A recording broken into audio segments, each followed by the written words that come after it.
Comedian Steve Rannazzisi has now come forward and said that his account of what happened on 9/11 and where he was on that day were false, and he was completely lying about his story. Now, in the past, he said that he was one of the victims of 9/11, that he was in one of the towers when it was hit by a plane. However, now he says that it was completely fabricated and he's apologized for lying.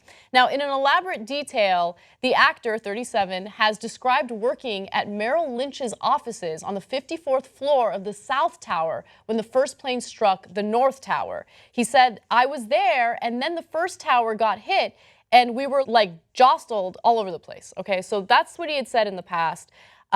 He also claimed that he fled to the street just minutes before another plane slammed into this building. He said, and decided that very day that his life was too precious to waste opportunities. So he abandoned his New York desk job to pursue a career as an entertainer in Los Angeles.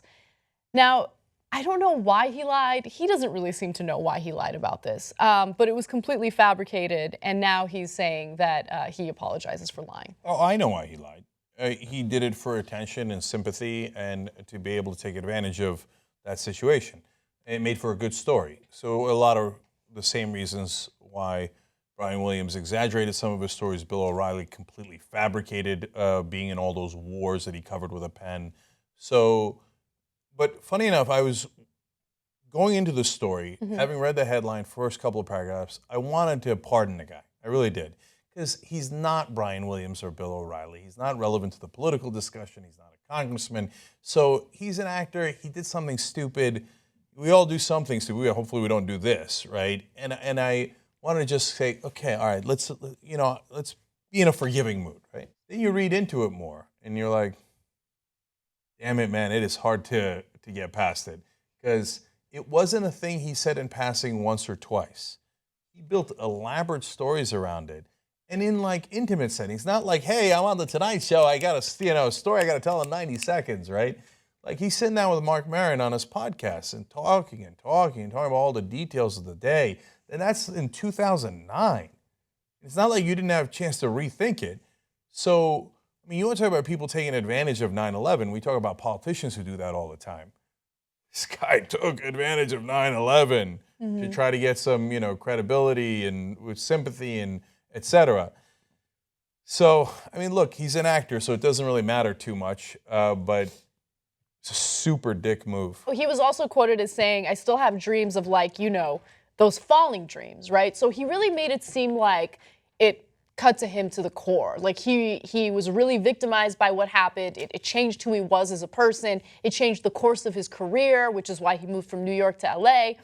But I think it just goes to show you that oftentimes when you exaggerate about something or when you lie about something and you are especially some sort of public figure, that lie will snowball into a bigger lie and a bigger lie. And then all of a sudden you kind of become a slave to that lie because you can't really backpedal. Backpedaling or admitting that you had fabricated something looks really, really bad. So you go through your entire career lying about the same thing over and over again, and then eventually you get caught in your lies, right? Because and you get caught at a time when your career is doing really well because that's when a lot of people pay attention to you. So he's in the league for a long time. And by the way, I'm a little biased on his behalf because I watch the league. I like this show. It's about fantasy football. I relate to it. So I want to like the guy, right? And then, of course, he a couple of comedy specials, including just one recently. And then now he's a spokesperson for Buffalo Wild Wings. And now they're going to have to reconsider that. But to Anna's point, as he's rising up, at what point is he going to torpedo his career by saying, oh, yeah, I made a 9/11 thing up? Right. That is a super hard thing to do. But at the very least, he should have done what he started doing, it appears, in 2013, which is shut the fuck up about it. Yeah. Like, they asked him in some other show, and he was like, oh, yeah, I was outside. Anyway, let's move on.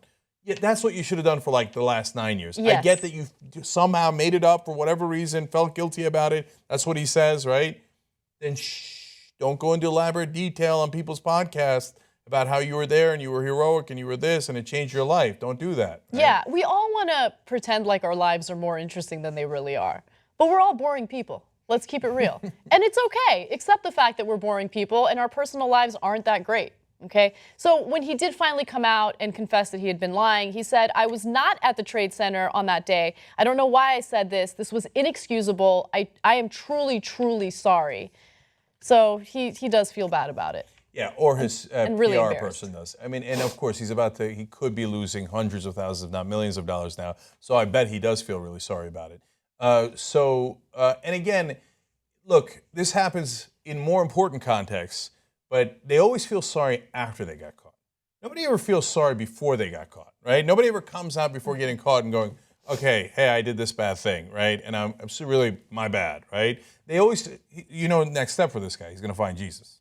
Oh, there you are. Hey, Jesus, how you doing? I know, Cenk, but if you were in his shoes and you were caught in a lie like this, would you out of nowhere come forward and be like, hey, everything's great, no one's caught me yet, but I just want to let you know I lied about 9/11. No one's going to do that.